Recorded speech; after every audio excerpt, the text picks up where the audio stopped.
bahwa pada saat kejadian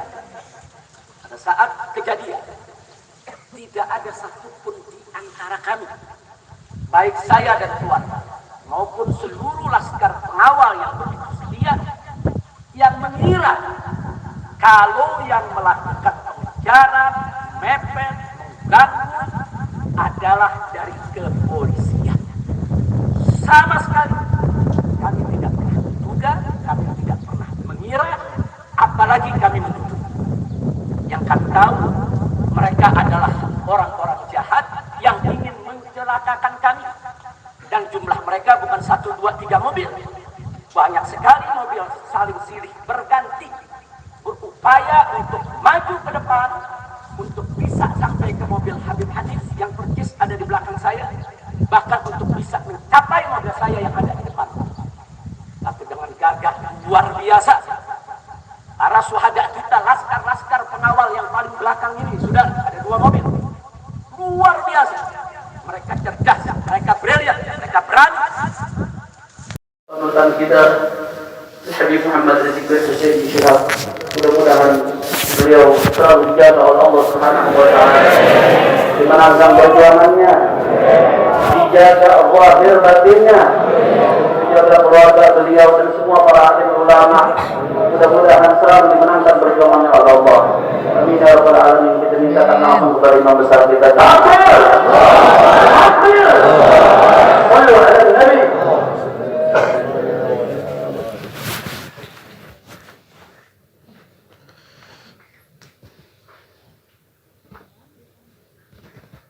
Assalamualaikum warahmatullahi wabarakatuh. Waalaikumsalam.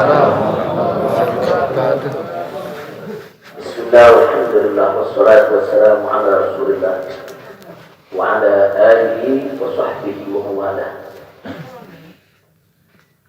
Fi hadha al-maqam al-sharif nu'azzi jami'a ahli bait al-mujahidin al-shuhada.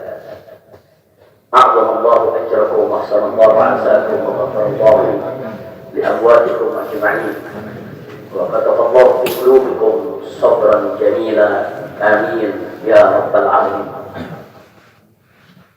Ahibatul kiram, dalam kesempatan ini saya ingin menyampaikan beberapa poin penting untuk segenap keluarga para syuhada, segenap pengurus Dewan Pimpinan Pusat Front Pembela Islam, segenap laskar, aktivis dan simpatisan Front Pembela Islam, bahkan untuk seluruh rakyat dan bangsa Indonesia. Yang pertama, bahwa keterangan pers secara resmi yang sudah dikeluarkan oleh Dewan Pimpinan Pusat Front Pembela Islam tentang kronologis penembakan yang terjadi isinya adalah benar. Sekali lagi saya sampaikan, kronologis yang sudah dibuat dan sebarluaskan oleh Dewan Pimpinan Pusat Front Pembela Islam, saya memberikan kesaksian sebagai salah satu saksi korban yang ada dalam kejadian bahwa isi keterangan pers itu benar. Yang kedua, yang ingin saya sampaikan di sini, bahwa pada saat kejadian tidak ada satupun di antara kami, baik saya dan keluarga maupun seluruh laskar pengawal yang begitu setia, yang mengira kalau yang melakukan pengejaran, mepet, mengganggu adalah dari kepolisian. Sama sekali kami tidak pernah menduga, kami tidak pernah mengira, apalagi kami menuduh. Yang kami tahu, mereka adalah orang-orang jahat yang ingin mencelakakan kami. Dan jumlah mereka bukan 1, 2, 3 mobil. Banyak sekali mobil saling silih berganti, berupaya untuk maju ke depan, untuk bisa sampai ke mobil Habib Hanif yang persis ada di belakang saya, bahkan untuk bisa mencapai mobil saya yang ada di depan. Tapi dengan gagah luar biasa, Para sahabat kita, laskar-laskar pengawal yang paling belakang ini, sudah ada 2 mobil. Luar biasa. Mereka cerdas, mereka brilliant, mereka berani. Mereka dengan begitu luar biasa mengendalikan situasi dan kondisi, sehingga para penjahat tadi tidak satu pun yang berhasil untuk mencapaikan. Bukan bagaimana sigapnya mereka, cerdasnya mereka, pintarnya mereka, beraninya mereka tanpa senjata. Itu kedua yang ingin saya sampaikan. Dan poin ketiga, bahwa tuduhan kalau pengawal kami dipersenjatai adalah fitnah besar, bohong besar, sehingga ada satupun pengawal kami yang dipersenjatai, karena kami tidak pernah mengira sekali lagi kalau kami akan diperlakukan seperti itu. Pengawal-pengawal ini pengawal standar keluarga biasa, pengawal standar keluarga biasa. Saya ada 4 mobil, semua isinya keluarga, anak, mantu, saudara, cucu kami semua ikut. Ada 3 masih bayi, masih minum air susu ibu, dan masih ada yang 4 saudara yang di bawah 5 tahun, bahkan yang di bawah 3 tahun. Jadi benar, ya, kami sekeluarga semua sudah. Nah, jadi yang ingin saya sampaikan di sini adalah para laskar ini mengawal. Tugas mereka mengawal, bukan untuk mengganggu siapapun. Jadi sudah benar mereka melaksanakan tugas. Ketika begitu banyak mobil ingin menyalip, ingin membahayakan kami, mereka melakukan tugas dengan sangat cantik. Mereka tidak mencelakai orang dengan sangat cantik, yaitu bagaimana mereka mengusir satu persatu mobil-mobil tersebut sehingga tidak berhasil masuk ke dalam rombongan. Dan subhanallah, di awalnya keempat yang ingin saya sampaikan di sini, dengan takdir Allah, laulahu, tanpa mereka ini para syuhada, mungkin kami sudah digiring ke medan pembantaian yang mereka rencanakan. Allah mentakdirkan sesuai dengan kehendak Allah Subhanahu wa taala. Demi Allah, saya dan keluarga siap setiap saat untuk menghadapi mati syahid ya.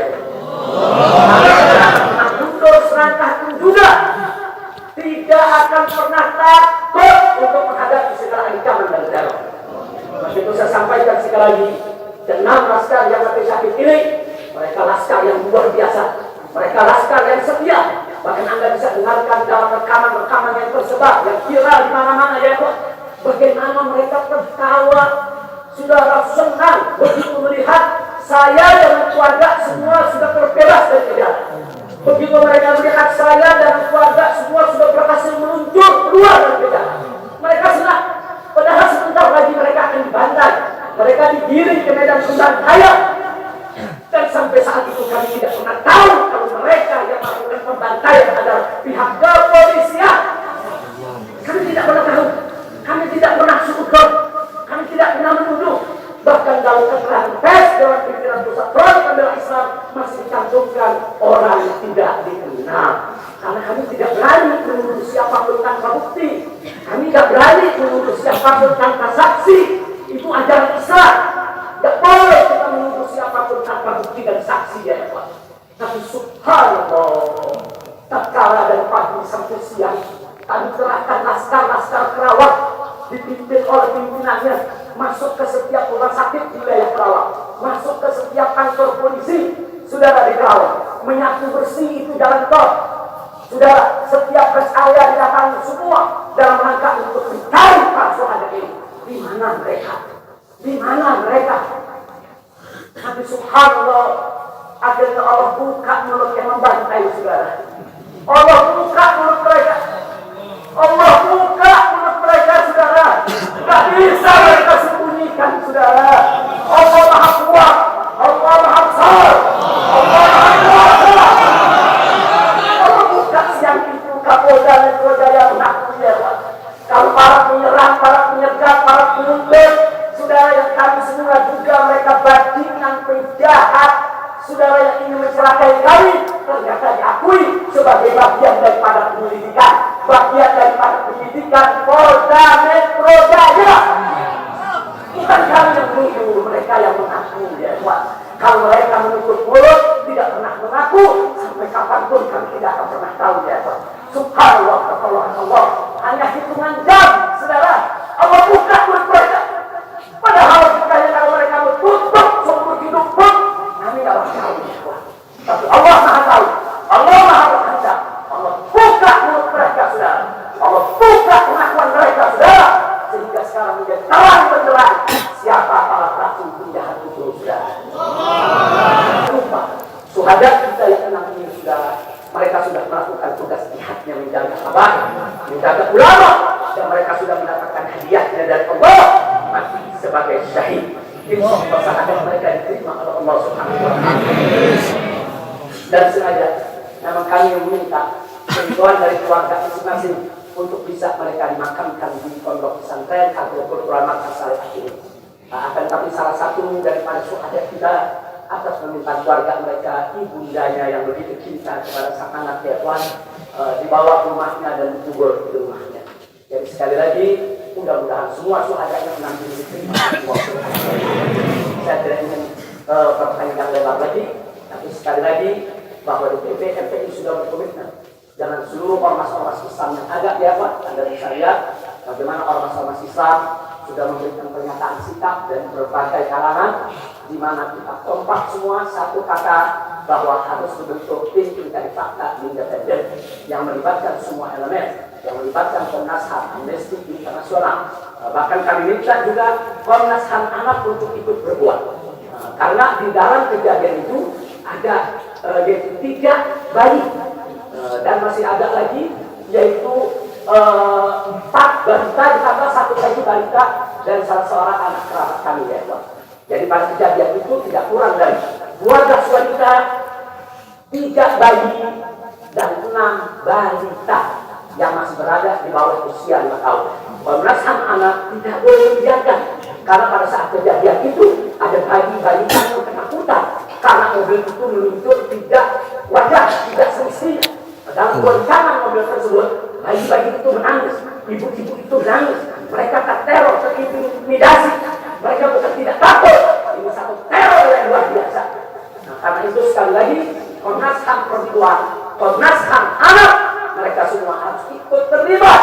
Tidak boleh ketidakadilan, tidak boleh kedoliman semacam ini dibiarkan terjadi di negara Kesatuan Republik Indonesia. Kalau hari ini kejadian sadis brutal seperti ini bisa menimpa saya dan keluarga, bisa menimpa 6 suhada ini ya Tuhan, maka kalau dibiarkan besok akan bisa menimpa siapa saja warga negara Indonesia di negeri ini. Maka itu saya ajak semua elemen bangsa ini, dari mulai presidennya, DPR-nya, dan seluruh institusi kenegaraan terlibat, yaitu secara bersama-sama untuk mengungkap fakta yang sebenarnya apa yang terjadi di balik semua ini. Itu saja yang bisa saya sampaikan. Sekali lagi ya Tuhan, malam itu saya dan keluarga keluar lewat dari jam 10 malam. Kenapa kami lewat dari 10 malam? Karena kami pikir kalau keluar jam 7 atau ba'dal maghrib banyak krodit macet di jalan ya Tuhan. Nah, lewat dari jam 10 supaya jalan agak senggang. Nah, kami harap sekitar jam 12 atau lewat kami sudah sampai di tujuan. Tujuan kami suatu tempat peristirahatan yang memang cocok buat kesehatan. Kami sedang membutuhkan sedikit waktu lagi untuk memulihkan yaitu tenaga kami, kesehatan kami. Dan selain itu juga, saudara, kami tidak pernah menyangka kalau perjalanan kami malam itu sebetulnya sudah direncanakan oleh pihak lain untuk dikirim ke medan pembantaian. Kami tidak pernah menyangka dan kami tidak pernah menduga. Tujuan kami hanya ke tempat peristirahatan, sehingga pada jam 12 atau setengah 1 kami sudah sampai. Kami beristirahat dan sungguh kami punya pengajian keluarga, baca Al-Quran, baca hadis, baca zikir, hanya khusus untuk keluarga kecil kami saja, untuk anak, menantu, cucu, dan untuk sister yang menemani cucu-cucu kami, itu juga untuk beberapa anggota kerabat kami. Jadi kami tidak pernah menyangka acara yang sebetulnya begitu sederhana, indah, saudara, ternyata sedang dikirim ke medan pembantaian. Dan subhanallah, akhirnya kami semua selamat. Berkat apa? Dengan takdir Allah, berkat perjuangan ke-6 syuhada ini. Tanpa perjuangan ke-6 syuhada ini, mungkin kami saat ini tidak bertemu Anda lagi di sini. Maka itu saya sampaikan sekali lagi kepada keluarga para syuhada. Keluarga para syuhada, Anda semuanya harus bersabar kepada Allah Subhanahu wa Ta'ala, ridho kepada keputusan Allah, dan jangan khawatir. Keluarga Anda yang kembali kepada Allah ini mati sebagai syahid, Allah akan masukkan mereka ke dalam surganya, dan Allah akan berikan kepada mereka kelak syafaat untuk menolong seluruh anggota keluarga, bisa dimasukkan ke dalam surga. Itu saja yang saya sampaikan. Kita jangan menunda lagi, langsung kita laksanakan sholat jenazah saat ini. Sudah untuk 6 syuhada kita. Silakan anggota keluarga di sop pertama ini kan Ustaz Rafiq selamat datang. Silakan Dr. Haikal Hasan yang ada di sini. Silakan di sop pertama keluarga semua ya.